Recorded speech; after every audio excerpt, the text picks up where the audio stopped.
अरे ये गेट बंद कर दीजिएगा ये वाला।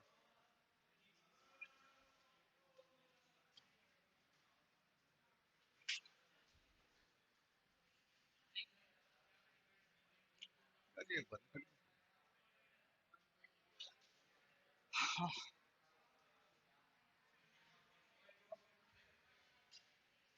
अरे बच्चों बैठो, ये आवाज दी।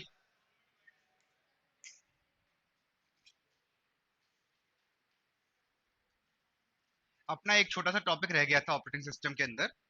ये ऑपरेटिंग सिस्टम।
ऑपरेटिंग सिस्टम, अरे बातें नहीं अब।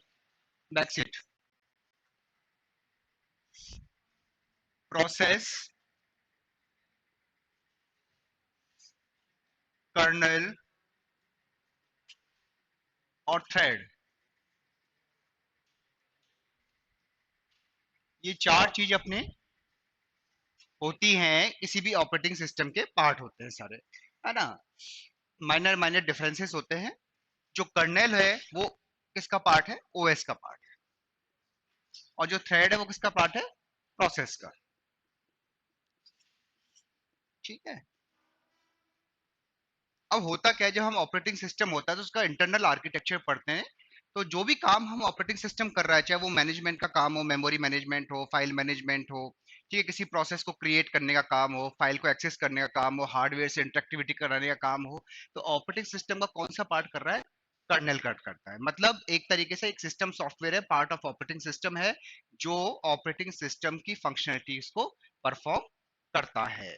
ठीक है। लेकिन जब हम ऑपरेटिंग सिस्टम पर काम करते हैं तो हमेशा आपने देखा हो ग्राफिकल मोड में काम कर रहे हैं। ठीक है, तो वो एक तरीके से यूजर मोड कहलाता है ऑपरेटिंग सिस्टम का।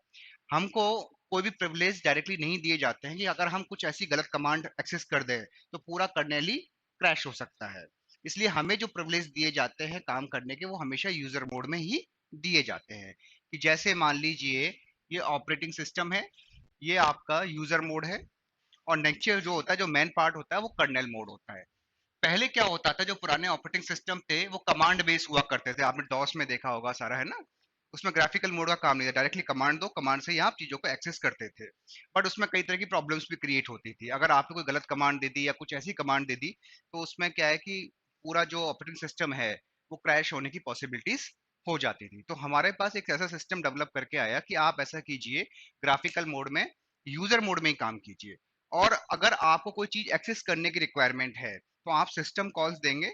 उस सिस्टम कॉल से वो जाएगा कर्नेल मोड में, वहां की जो भी फाइल्स वगैरह है, वर्किंग है, उसको एक्सेस करेगा और वापस आपके पास आ जाएगा। मतलब हम ये कहते हैं कि ऑपरेटिंग सिस्टम को हमने दो पार्ट में डिवाइड कर दिया है सर। एक है आपका यूजर मोड और एक है आपका कर्नल मोड। होगा क्या कि जैसे आप मान लीजिए लाइनक्स की कोई फाइल एक्सेस कर रहे हैं, कोई टेक्स्ट फाइल होगी, आपने लाइनक्स कह दीजिए, विंडोज कह दीजिए, समझने के लिए तो उसमें कोई फर्क नहीं पड़ रहा है। विंडोज में आप काम कर रहे हैं और आपने कुछ ऐसा काम किया, जब तक आप काम कर रहे हैं तो कोई दिक्कत वाली बात नहीं है, सारा काम आपका यूजर मोड में हो रहा है। एपीआई एप्लीकेशन है, उसको आप रन कर रहे हैं, एप्लीकेशन आपके पास है, आपने उसको डाउनलोड कर लिया है ना। आप सारा मतलब वर्ड पे काम कर रहे हैं मान लीजिए। ठीक है, तो वहां तो सारा काम किस पर हो रहा है? यूजर मोड पे। लेकिन मान लीजिए ऐसी कोई सिस्टम या हमें ऐसी रिक्वायरमेंट पड़ी कि उसके अंदर हमें कोई हार्डवेयर से या फिर सेकेंडरी मेमोरी से किसी फाइल को एक्सेस करने की रिक्वायरमेंट पड़ रही है, तो हम डायरेक्टली एक्सेस नहीं कर सकते, है ना? वो फाइल कहाँ रखी हुई है? सेकेंडरी मेमोरी में रखी हुई है, हार्ड डिस्क में रखी हुई है। तो हमें क्या करना पड़ेगा, कुछ कमांड्स देने पड़ेंगे उसके साथ साथ। अब विंडोज में अलग तरह कमांड है, ठीक है, लाइनक्स में अलग तरह के कमांड्स होते हैं, उनके कमांड्स के नाम होते हैं अपने अपने, है ना? फाइल को एक्सेस करने के लिए रीड कमांड है और दूसरे कमांड्स हैं। तो कहने का मतलब है, जब हम इसको एक्सेस कर रहे हैं, इसको कर्नेल मोड को, तो ऑपरेटिंग सिस्टम क्या करता है, यूजर मोड से आपको कर्नेल मोड में भेज देता है। तो ये जो कहलाता है वो कहलाता है मोड बिट 1, ये कहलाता है मोड बिट 0। ठीक है, आप कर्नेल मोड में जाएंगे, कर्नेल मोड उस फाइल को एक्सेस करके आपको देगा और वापस एक्सेस करने के बाद आप किस पे आ जाएंगे, यूजर मोड पे आ जाएंगे। ठीक है, ये जो कमांड जाती हैं जो हमेशा हार्डवेयर से इंटरेक्टिविटी प्रोवाइड कर रही हैं कर्नेल मोड से और यूजर मोड के बीच में, उनको हम बोलते हैं सिस्टम कॉल। एक प्रोग्रामेटिकल वे है, सिस्टम कॉल क्या है, एक प्रोग्राम है ना, एक कमांड्स हैं जिसके थ्रू हम कर्नेल मोड को एक्सेस कर रहे हैं। डायरेक्टली हम आज के जो भी ऑपरेटिंग सिस्टम है उसमें कर्नेल मोड को एक्सेस नहीं कर सकते। आपको तो यूजर मोड में ही काम करना है सारा, जो भी एपीआईज आपको दे रखे हैं, जो एप्लीकेशन दे रखे हैं, जो ग्राफिकल मोड दे रहा है, उसी पे आपका सारा काम होता है। तो ये तो कहलाता है आपका यूजर मोड और ये कहलाता है आपका कर्नेल मोड। ठीक है, सिस्टम कॉल क्या है, एक प्रोग्रामेटिकल वे है जो आपको कर्नेल मोड से इंटरेक्टिविटी प्रोवाइड कराने का काम करती हैं। अब यहाँ ध्यान रखिएगा, लाइनक्स की सिस्टम कॉल अलग हो सकती है, ठीक है, दूसरा कोई ऑपरेटिंग सिस्टम यूज में ले रहे हो तो उसकी सिस्टम कॉल्स अलग हो सकती हैं। विंडोज में तो शायद होती नहीं होती, पता नहीं, लेकिन बाकी जितने भी ऑपरेटिंग सिस्टम्स आपके होते हैं, जो भी न्यू कमा उनकी सबकी सिस्टम कॉल्स अलग अलग होती हैं। लेकिन आपके लिए एडवाइजेबल है कि जो लाइनेक्स है इसकी सिस्टम कॉल से आप कर लीजिएगा, तो कई बार डायरेक्टली क्वेश्चन पूछ लेते हैं लाइनेक्स पे, जैसे सिस्टम क्रिएशन का कॉल होती है फॉर्क। अब इस पर आपके जब आप प्रोसेस सिंक्रोनाइजेशन की तरफ जाते हैं तो बार बार फॉर्क फॉर्क आता रहता है उसमें, है ना, क्वेश्चन भी बने हुए हैं बहुत से एग्जाम्स के अंदर। तो इस तरह से जो लाइनेक्स की सिस्टम कॉल है बुक में दे रखी है सारी, बाकी मैं दे दूंगा आपको। अच्छा, सीओए के नोट्स मिल गए आपको? मैंने दे दिए सर, सब आपको सर से मांगना पड़ेंगे, है ना? मैं सारे नोट्स दे चुका हूँ 4-5 दिन पहले उनको, और इसके जो है वो भी मैं आपको प्रोवाइड कर दूंगा, है ना? तो ये सिस्टम कॉल्स हैं, 5-6 तरीके की हैं, वो याद रखनी है आपको। आपका ना तो कोई प्रोग्राम बनना है इस पे, ना कुछ आना है, डायरेक्टली आपको याद रखनी पड़ेगी सिस्टम कॉल, क्योंकि कई बार क्या है कि शॉर्ट टर्म क्वेश्चंस के अंदर सिस्टम कॉल पूछ ली जाती है कि प्रोसेस क्रिएशन के लिए कौन सी सिस्टम कॉल आ गई, किसी फाइल को एक्सेस कर रहे हैं हार्ड डिस्क से, रीड से, उसके लिए कौन सी सिस्टम कॉल्स है। तो ऐसे 10-15 सिस्टम कॉल्स हैं, उनको आप डायरेक्टली याद रखिएगा। ठीक है, तो ये कहलाती है आपकी सिस्टम कॉल। अब एक कॉन्सेप्ट आता है प्रोसेस और थ्रेड्स का। ध्यान रखना, कर्नेल किसका पार्ट है, ऑपरेटिंग सिस्टम का पार्ट है। तो कर्नेल किसका पार्ट होता है, ये पार्ट होता है ऑपरेटिंग सिस्टम का, और जो थ्रेड होता है आपका, ये किसका पार्ट होता है, प्रोसेस का पार्ट होता है। कैसे काम करता है ये प्रोसेस और थ्रेड्स, वो देखो। अब आपके सिलेबस में इनको मेंशन नहीं किया है, इंट्रोडक्शन टू ऑपरेटिंग सिस्टम लिख के छोड़ दिया है, लेकिन आना चाहिए आपको, है ना? ये मानते हैं कि बेसिक चीजें हैं, क्वेश्चंस बन जाते हैं।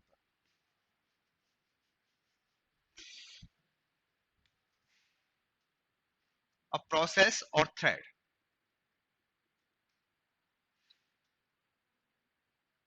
इसको समझिए, प्रोसेस थ्रेड।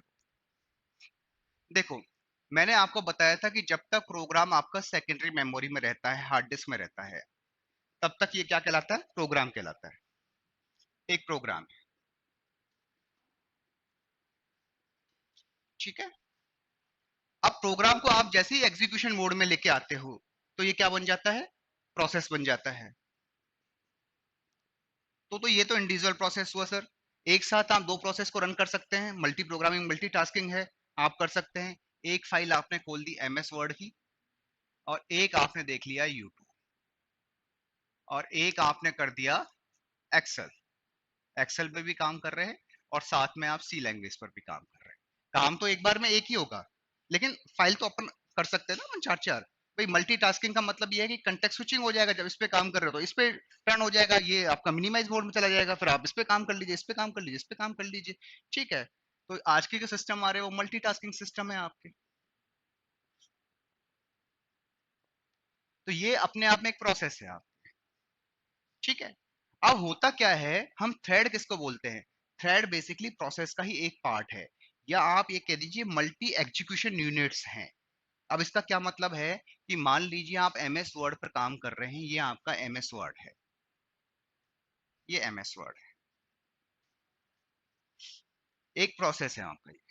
अब इस प्रोसेस में आपने क्या किया है सर, एक फाइल ओपन कर दी, ठीक है, ये एक टेक्स्ट फाइल थी, दूसरी टेक्स्ट फाइल ओपन कर दी, तीसरी टेक्स्ट फाइल ओपन कर दी आपने, ठीक है, कोई सी फाइल ओपन कर सकते हैं। प्रोग्राम आपका एक ही था प्रोसेस, उसके अंदर आपने अलग अलग एग्जीक्यूशन यूनिट बना दी है, मतलब एक ही प्रोग्राम के अंदर चार अलग अलग पार्ट बना दिए हैं, ठीक है। तो ये जो अलग अलग पार्ट होंगे, अलग अलग प्रोसेसेस जो आप कह रहे हो, ये प्रोसेस तो है लेकिन इसी प्रोसेस के पार्ट हैं, तो ये क्या कहलाएंगे आपके थ्रेड।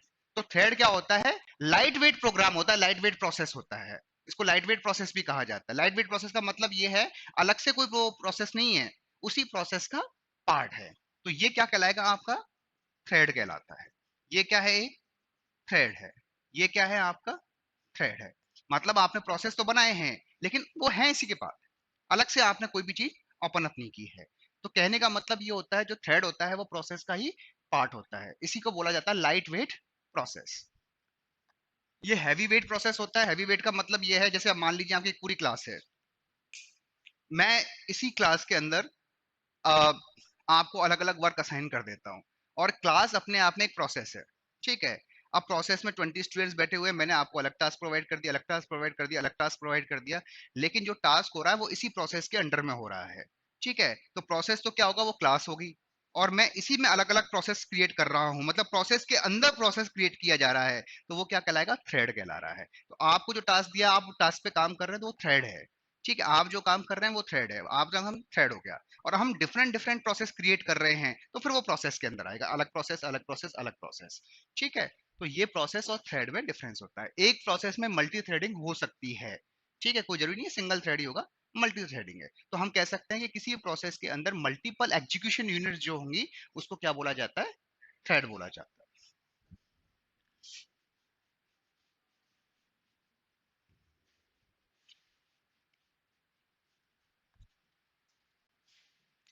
प्रोसेस को हम कह सकते हैं light weight process, light weight process, ठीक है। और multiple execution unit in one process।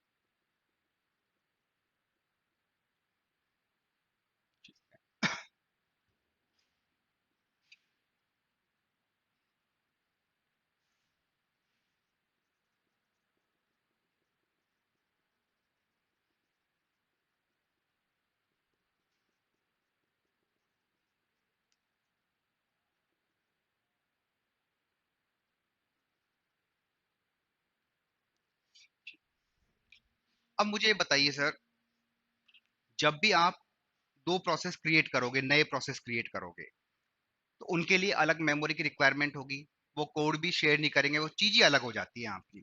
लेकिन अगर मैं एक प्रोसेस के अंदर तीन थ्रेड क्रिएट करता हूँ, तो मैं प्रोसेस में अलग से मेमोरी क्रिएट नहीं कर रहा हूँ, ठीक है, मैं उसी मेमोरी का यूज में ले रहा हूँ। जैसे मैंने अभी आपको एग्जांपल दिया कि ये अलग प्रोसेस है, मान लीजिए एक प्रोसेस P1 है और एक P2 है, ठीक है, ये बिल्कुल डिफरेंट प्रोसेस है। बता दूं, ये सिंपल चीज है।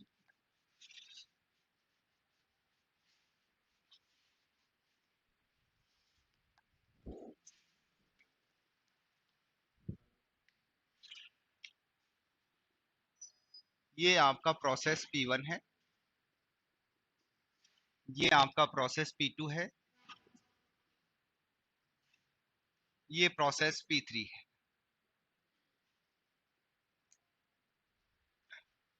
आपने तीन प्रोसेस, डिफरेंट प्रोसेस क्रिएट किए हैं, ठीक है। अब आप क्या करोगे कि ये प्रोसेस मेमोरी के अंदर अलग अलग लोकेशंस पे होंगे, जब प्रोसेस ही अलग है तो मेमोरी लोकेशंस भी सबकी अलग अलग होगी, है ना। इसकी लोकेशन मान लीजिए 100001 थी, इसकी भी आपकी 1002 है, इसकी 1003 है, समझने के लिए देख लीजिए। तो ये जो है वो मेमोरी को शेयर नहीं कर रहे हैं, कॉमन मेमोरी इनके अंदर नहीं है। लेकिन जब आप थ्रेड्स बनाते हो, थ्रेड किसका पार्ट है? उसी प्रोसेस का पार्ट है। तो आपने क्या किया, इसका थ्रेड बना दिया T1 मान लो, एक और थ्रेड बना दिया T2, एक और थ्रेड बना दिया T3, एक और थ्रेड बना दिया T4। तो ये क्या अलग मेमोरी स्पेस को रिप्रेजेंट कर रहे हैं या सेम मेमोरी स्पेस को कर रहे हैं? सेम मेमोरी स्पेस को कर रहे हैं। वहां पर एग्जीक्यूशन यूनिट तो अलग है उसकी, लेकिन मेमोरी स्पेस दोनों का सेम है। अब एक चीज बताइए, एक पॉइंट तो ये निकल के सामने आ गया कि सेम मेमोरी स्पेस की शेयर करेंगे, और जो प्रोसेसेस है वो डिफरेंट डिफरेंट मेमोरी स्पेस को अलोकेट होते हैं। अब दूसरी बात बताइए, अगर इनके बीच में हम कम्युनिकेशन स्टैब्लिश करने करें, जैसे अगला जो होता है वो प्रोसेस सिंक्रोनाइजेशन आपका जो चैप्टर होता है, हालांकि करना नहीं है क्योंकि आपका मेंशन नहीं है, प्रोसेस मैनेजमेंट करके आपके छोड़ रखा है सिलेबस में, और इसमें प्रोसेस सिंक्रोनाइजेशन सीनियर इंस्ट्रक्टर में मेंशन कर रखा है, आपका स्पेशल मेंशन कर रखा है, तो सीनियर इंस्ट्रक्टर के हिसाब से कीजिएगा, यहाँ करने की जरूरत नहीं है। ठीक है। अब मेरे ये बताइए, अगर इनमें आपस में कम्युनिकेशन एस्टेब्लिश करना है, प्रोसेस P1 से P2 करेगा, P2 से P3 करेगा, ऐसा हो सकता है कि भाई मुझे कोई प्रोसेस को इन्फॉर्मेशन एक प्रोसेस की है वो दूसरे को लेनी हो। ठीक है। तो अब आपको जब कम्युनिकेशन करना है, तो ये कम्युनिकेशन ज्यादा इजी होगा, या एक ही प्रोसेस में अगर T1 है, T2 थ्रेड है और T3 थ्रेड है, इनके बीच में कम्युनिकेशन आसान होगा, या जो कंटेक्ट स्विचिंग होगी वो किसके बीच में फास्ट होगी? अंदर में। ठीक है, कॉमन सेंस वाली बात है। तो जब हम कंटेक्स्ट स्विचिंग की बात करें, प्रिमिटिव नेचर्स की बात करें, थ्रेड का कंटेक्स्ट स्विचिंग फास्ट होती है एज कंपेयर टू प्रोसेस के बीच के अंदर। एक दूसरा पॉइंट हो गया, मतलब एक पॉइंट ये निकल के आ गया आपका डिफरेंट मेमोरी का, सेम मेमोरी का, और एक पॉइंट किसका आ गया? कंटेक्स्ट स्विचिंग का। तो ये भी लिख लीजिए आप।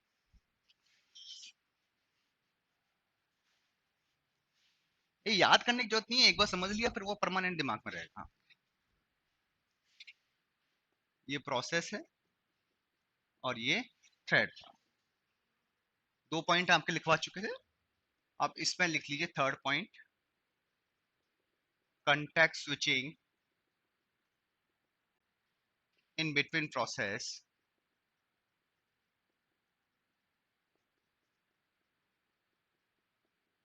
take much time.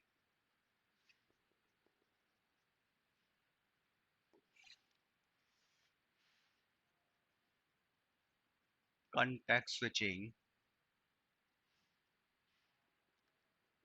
in between two threads less time compared to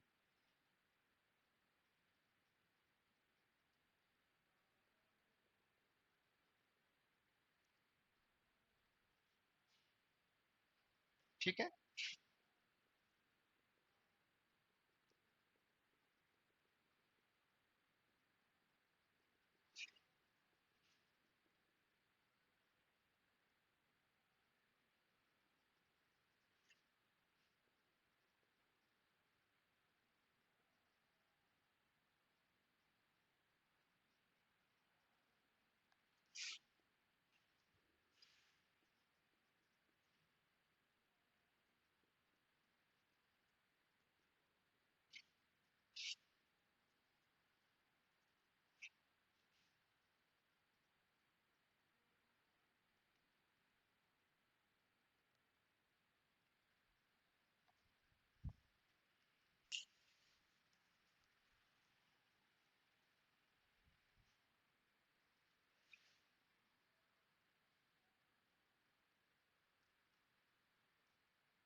ठीक है, ये 4-5 पॉइंट है, और इस पर कभी कभी क्वेश्चंस बन जाते हैं, छोटे छोटे क्वेश्चंस हैं ये है।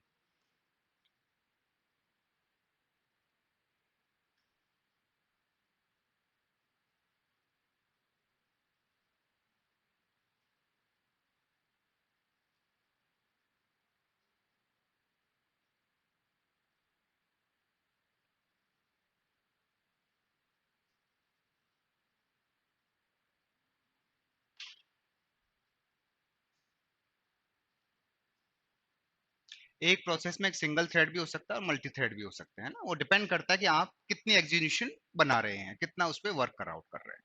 ठीक है, तो हर प्रोसेस का जो एक प्रोसेस के अंदर प्रोसेस विद इन प्रोसेस, वो इसी को हम थ्रेड बोल रहे हैं। तो कितने प्रोसेस आप क्रिएट कर रहे हैं, यूजर क्रिएट कर रहा है, वो थ्रेड हो जाएगा आपका, है ना।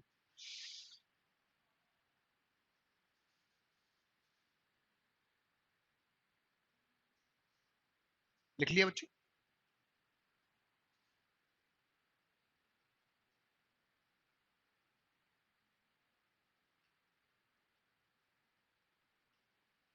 160 वैकेंसी आपके प्रोग्रामर्स की आ रही है, अप्रैल में फाइनलाइज हो गई है, भेज दी। आइए कि इस साल नहीं आएगी, आइए कि थोड़ा लेट है।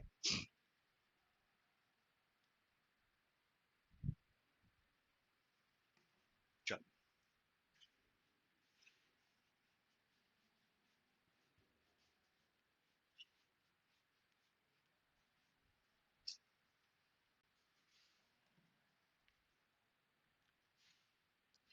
ये कहने हैं आप कि मान लीजिए ये प्रोसेस है आपका, ठीक है।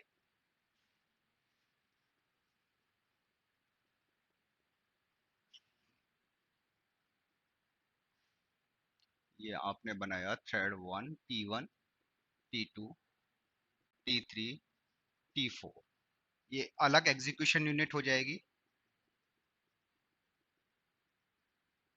ये डिफरेंट एग्जीक्यूशन यूनिट है।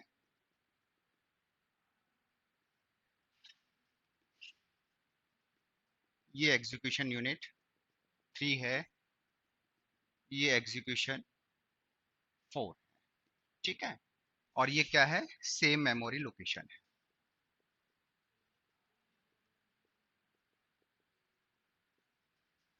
कई बार ऐसी रिक्वायरमेंट पड़ती है कि हमें अलग अलग प्रोसेसेस बनाने पड़ते हैं, तो वहां तो करनी पड़ेगी, लेकिन बहुत सी चीजें ऐसी होती हैं, कोशिश ये रहती है कि हमें अलग प्रोसेसेस बनाने की रिक्वायरमेंट नहीं पड़े, उस केस में हम थ्रेड से ही काम चलाते हैं। मतलब थ्रेड मल्टी थ्रेडिंग सिस्टम जितना अच्छा होगा, वो आपके लिए भी सूटेबल है, और जो रिलायबिलिटी होती है या रिसोर्सेज का अलोकेशन होता है, उसके लिए भी बेस्ट माना जाता है ना। तो आप मल्टी थ्रेडिंग का यूज लेते हैं, वो सबसे बेस्ट है। अब ये जो है T1 है, T1 अलग काम कर रहे हैं, तो उसकी एक अलग एग्जीक्यूशन यूनिट बनेगी। कहने का मतलब वो भी एक प्रोसेस है, मैं ये नहीं कह रहा हूँ। भाई आपने 4 फाइलें खोल ली एक प्रोसेस के अंदर, वर्ड के अंदर, तो प्रोसेस तो वही है, वो भी एक प्रोसेस है, ऐसा नहीं है कि वो एग्जीक्यूशन यूनिट नहीं है, लेकिन वो उसी का पार्ट है, आपका वर्ड का पार्ट हो गया। तो वो एक थ्रेड का काम कर रहा है। T2 आपने दूसरी फाइल ओपन की उसी के अंदर, उसी प्रोग्राम में, तो वो क्या हो गया, एक एग्जीक्यूशन यूनिट हो गया। अब इसको ऐसे भी समझ सकते हैं, अगर यहाँ से समझ में नहीं आ रहा, कि आपने क्रोम खोला, क्रोम ओपन किया आपने, ठीक है। क्रोम क्या है, वेब ब्राउजर है, ठीक है। ये एक प्रोसेस तो है ही, ठीक है। अब इस वेब ब्राउजर में आपने एक बार फाइल खोली इसकी, प्रोसेस की। दूसरी बार आपने क्या किया, दूसरी फाइल ओपन कर ली इसके अंदर, कोई सी भी देख लीजिए, उमंग की कर ली आपने। थर्ड आपने मिशन की कर ली, उसी की कर लीजिए आप, है ना। फोर्थ आपने किसी और चीज की कर ली। अब ये अपने आप में एक प्रोसेस है, मैं ये नहीं कर रहा हूं, लेकिन इसकी रेफरेंस में ये क्या काम कर रहे हैं, एक थ्रेड का काम कर रहे हैं, ठीक है। ये क्या है, क्रोम के अंदर ओपन हो रहे हैं, तो क्रोम के अंदर ही प्रोसेस ओपन हो रहा है, क्रोम के अंदर उमंग ओपन हो रहा है, क्रोम के अंदर ही मिशन ओपन हो रहा है, ठीक है। तो वहां ये किसका काम है, एक थ्रेड का, लेकिन एग्जीक्यूशन अलग है। ये वाली मैं ये नहीं कर रहा हूँ कि वही सेम एग्जीक्यूशन है, यूनिट तो अलग है, ये भी अपने आप में एक प्रोसेस है, लेकिन इसके रेफरेंस में एक थ्रेड का काम कर रहा है, क्योंकि इसी के अंदर वो सारी चीजें अपन अप हो रही है आपकी, ठीक है। तो ये क्या करेगा, एक थ्रेड T1 है, ये थ्रेड T2 है, ये थ्रेड T3 है, ये भी एक प्रोसेस है, बट ये प्रोसेस विद इन प्रोसेस है, इसलिए इसको हमने थ्रेड बोल दिया है। ये भी एक प्रोसेस है, और ये वाला भी एक प्रोसेस है, बट ये प्रोसेस किस में ओपन हो रहे हैं, क्रोम के अंदर हो रहे हैं, ठीक है। तो थ्रेड और इसका कॉन्सेप्ट समझ में आ गया आपको अच्छी तरीके से। रटने वाला कुछ भी नहीं है, केवल एक कॉन्सेप्ट है, समझ लीजिए। इस पर क्वेश्चन बनते हैं कि कंटेक्स्ट स्विचिंग किसका ज्यादा है, टाइम कौन ज्यादा लेता है स्विचिंग में, मेमोरी स्पेस कौन शेयर कर रहा है, कौन शेयर नहीं कर रहा है, कर्नल क्या होता है, थ्रेड्स क्या होते हैं, ठीक है, यूजर मोड क्या है, कर्नल मोड क्या है, सिस्टम कॉल्स क्या है, ठीक है। फिर सिस्टम कॉल्स के बारे में पूछ सकते हैं, रीड करने के लिए, किसी चीज को लेने के लिए कौन सी सिस्टम कॉल्स यूज में आएगी, प्रोसेस क्रिएशन में कौन सी सिस्टम कॉल्स यूज में आएंगी। तो इस तरीके से क्वेश्चन इसमें बनते हैं, इसके अलावा और भी कोई न्यूमेरिकल क्वेश्चन इस पे नहीं बनता है, डायरेक्ट थ्योरेटिकल कॉन्सेप्चुअल क्वेश्चन बनते हैं। यहाँ आपका ऑपरेटिंग सिस्टम कंप्लीट हो जाता है, 10 मिनट का प्रोसेस था ये वाला। अब कोई भी प्रॉब्लम है, किसी से डाउट है, वो पूछ लीजिएगा। जो अभी तक कराया है उसके अंदर।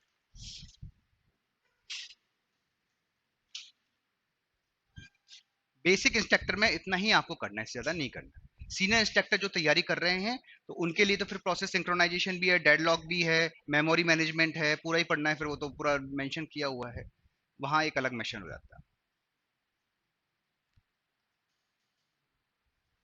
हम लोगों ने अभी तक ऑपरेटिंग सिस्टम में क्या पढ़ा था कि ऑपरेटिंग सिस्टम क्या होता है, मैं एक 10 मिनट में इसका रिकॉल करवा देता हूँ, क्लास ऑफ करता हूँ, ठीक है। ऑपरेटिंग सिस्टम क्या होता है? एक सिस्टम सॉफ्टवेयर होता है जो इंटरेक्टिविटी प्रोवाइड कराता है हार्डवेयर के और यूजर के बीच में। इसको आप एक ये कह सकते हैं कि एक बेसिस है, एक फाउंडेशन है किसी भी एप्लीकेशन प्रोग्राम को रन कराने के लिए। विदाउट ऑपरेटिंग सिस्टम कुछ नहीं हो सकता, क्योंकि जब भी कोई प्रोग्राम लोड होके आता है आपके सिस्टम के अंदर तो सबसे पहले रैम में कौन सा लोड होता है? ऑपरेटिंग सिस्टम लोड होता है। तो विदाउट ऑपरेटिंग सिस्टम कुछ भी काम आप पॉसिबल नहीं, मतलब कंप्यूटर का कोई यूटिलाइजेशन आपका नहीं है।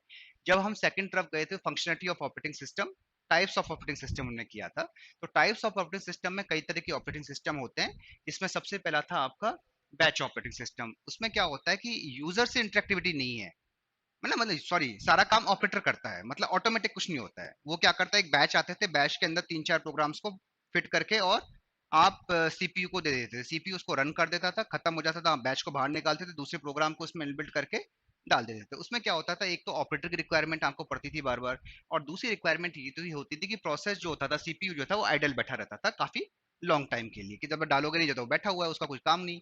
तो सेकंड जो आपका ऑपरेटिंग सिस्टम आए थे वो मल्टी प्रोग्रामिंग ऑपरेटिंग सिस्टम थे। एक तो ये ऑटोमेटिक हो गया था, ठीक है, उसमें यूजर की, इसकी ऑपरेटर्स की कोई रिक्वायरमेंट नहीं थी।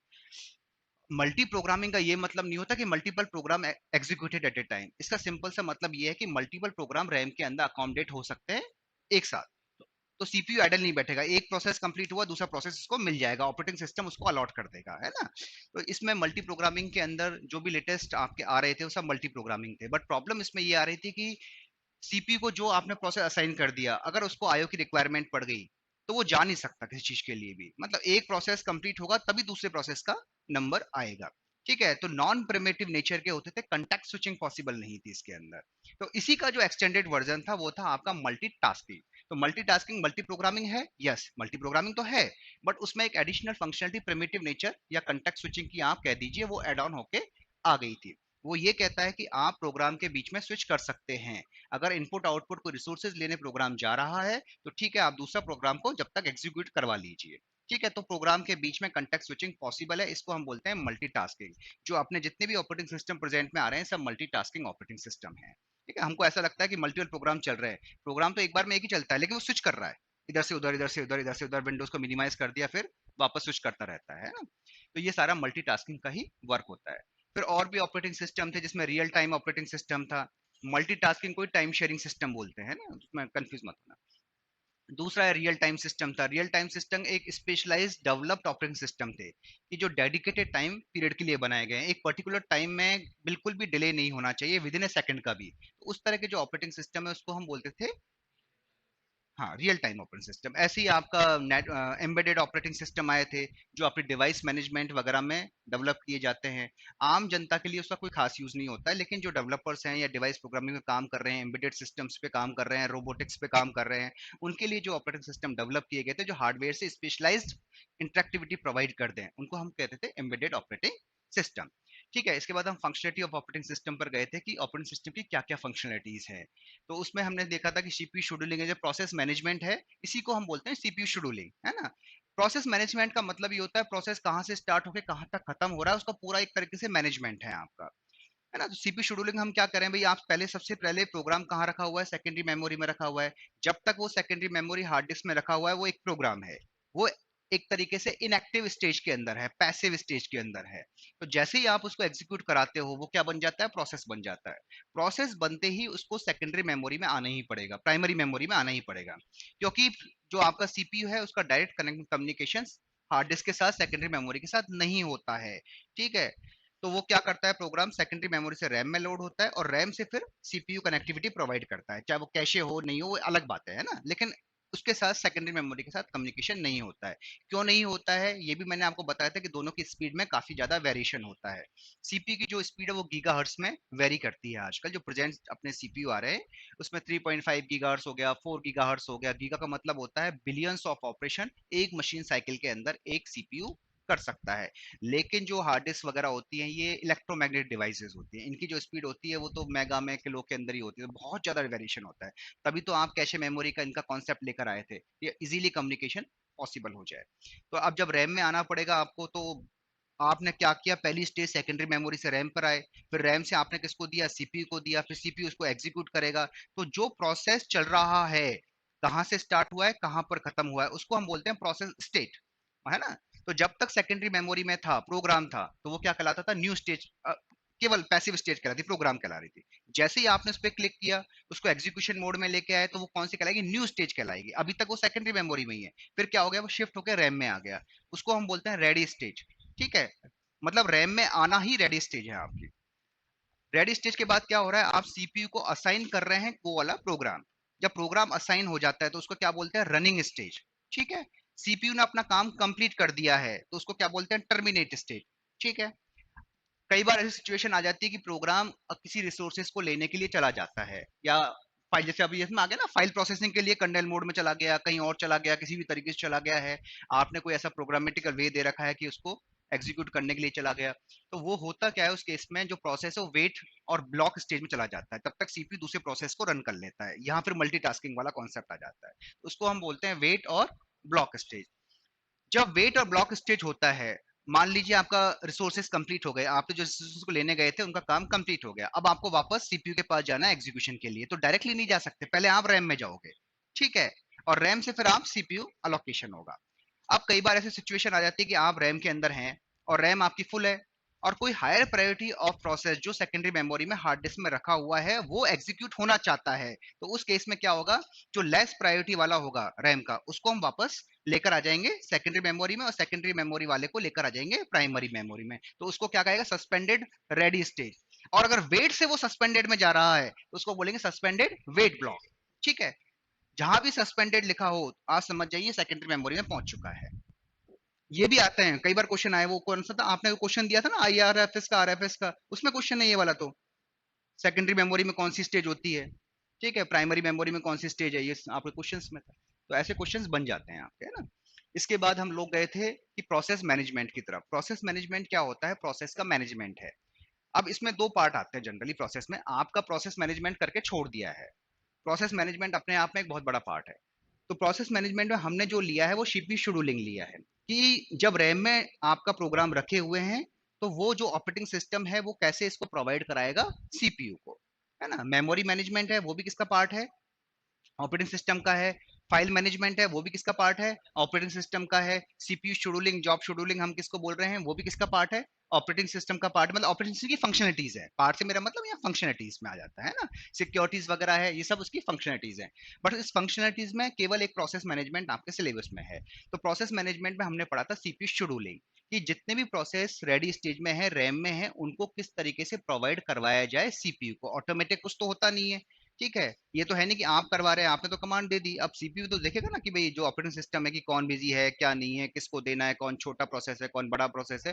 तो उसके लिए इन्होंने एल्गोरिदम डेवलप की है अपनी, जिनको हम बोलते हैं प्रोसेस शेड्यूलिंग एल्गोरिदम भी बोलते हैं, जॉब शेड्यूलिंग एल्गोरिदम भी बोलते हैं, सीपीयू शेड्यूलिंग एल्गोरिदम भी बोलते हैं। मतलब हमने उसको शेड्यूल किया है, मैनेज किया है, शेड्यूल का मतलब मैनेज्ड है एक तरीके से। तो उसको सीपीयू शेड्यूलिंग में भी गिना जाता है, जॉब शेड्यूलिंग भी इसी को बोला जाता है, और प्रोसेस शेड्यूलिंग एल्गोरिदम भी इन्हीं को बोला जाता है। तो नाम को लेके कंफ्यूज मत होना।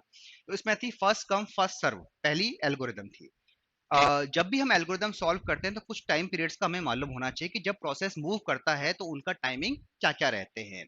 जब प्रोसेस आपका रैम में होता है, रैम में शिफ्ट होता है, तो उसको बोलते हैं अराइवल टाइम। ठीक है, जैसे ही शिफ्ट हो गया तो रैम में किस टाइम पर आया है, this is called arrival time.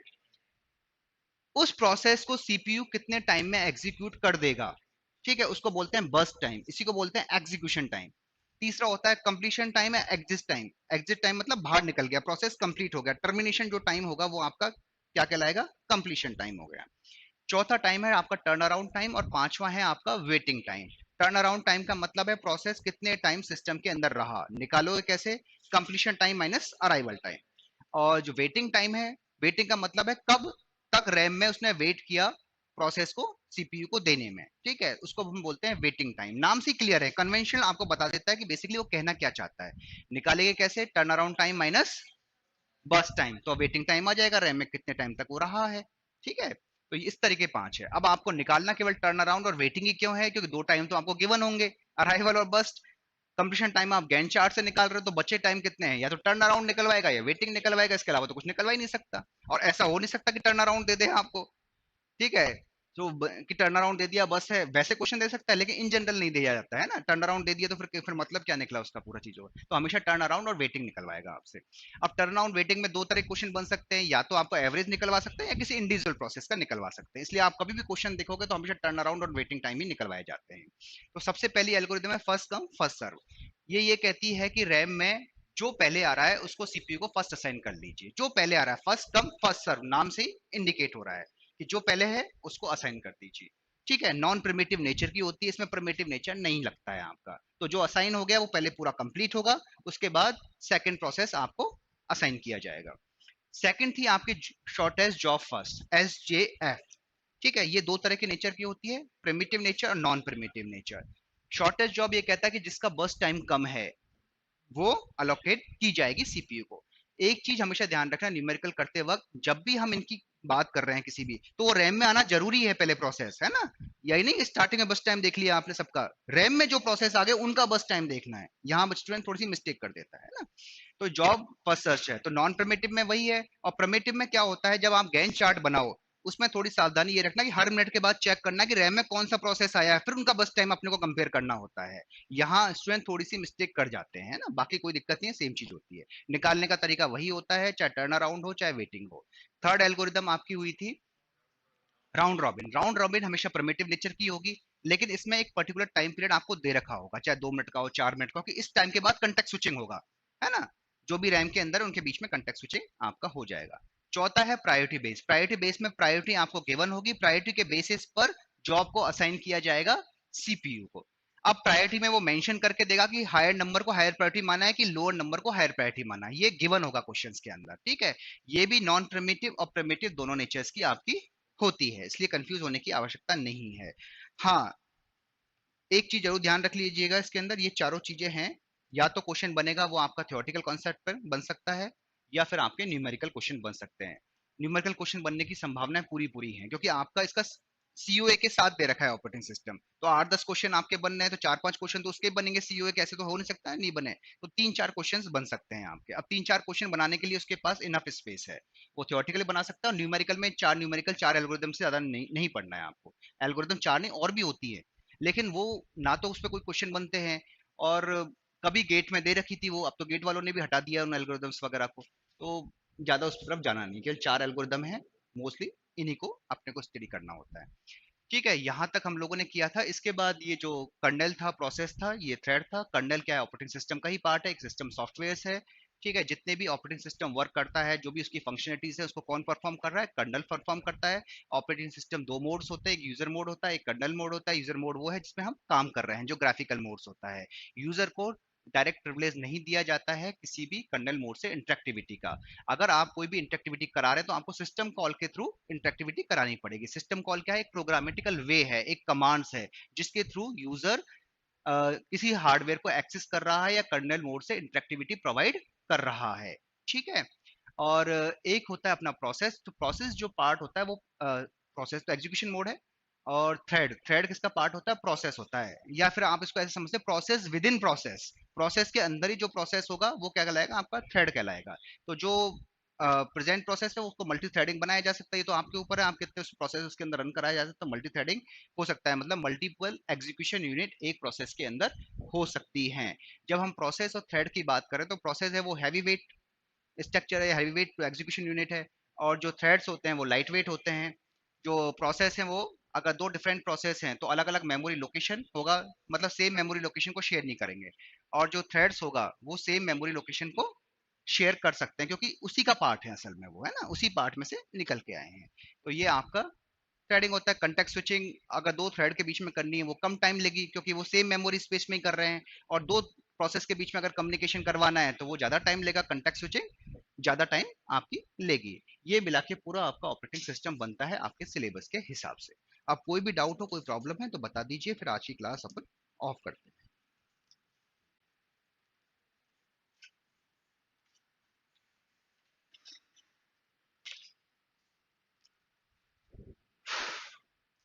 हाँ जी, सीईओ के नोट्स मैं सर को दे चुका हूँ, आप ले लीजिएगा, 4 दिन पहले मैं प्रोवाइड करा चुका हूँ ना।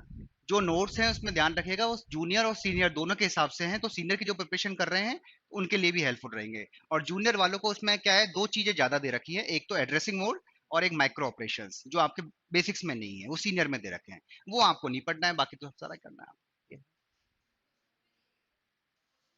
क्वेश्चंस आप चाहते हैं क्या? तो क्वेश्चंस के लिए आपका कोई ग्रुप नहीं है क्या, व्हाट्सएप ग्रुप?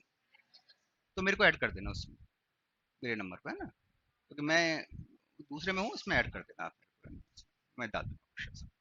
ठीक है, बाकी नोट्स क्या है, आप सर से डायरेक्ट भी दे देता, पर उन्होंने कहा कि आप मेरे को दे दो, मैंने उनको दे दिया यहाँ पे, ठीक है ना। ऑपरेटिंग सिस्टम का भी मैं आपको जल्दी ही प्रोवाइड करा दूंगा, कोई इशू वाली बात। ठीक है, और बताइए कैसे चल रही है पढ़ाई आपकी? हो रही है ना, करते रहो, और तो क्या है बताओ। अब तो रीट का भी आगे डेट जुलाई में, आपकी भी जल्दी आ जाएगी। जून ही मान के चले, फर्स्ट वीक सेकंड वीक जून, है ना, हो जाना चाहिए एग्जाम, ऐसा कोई दिक्कत नहीं। बाकी तो फिर आपका लक है।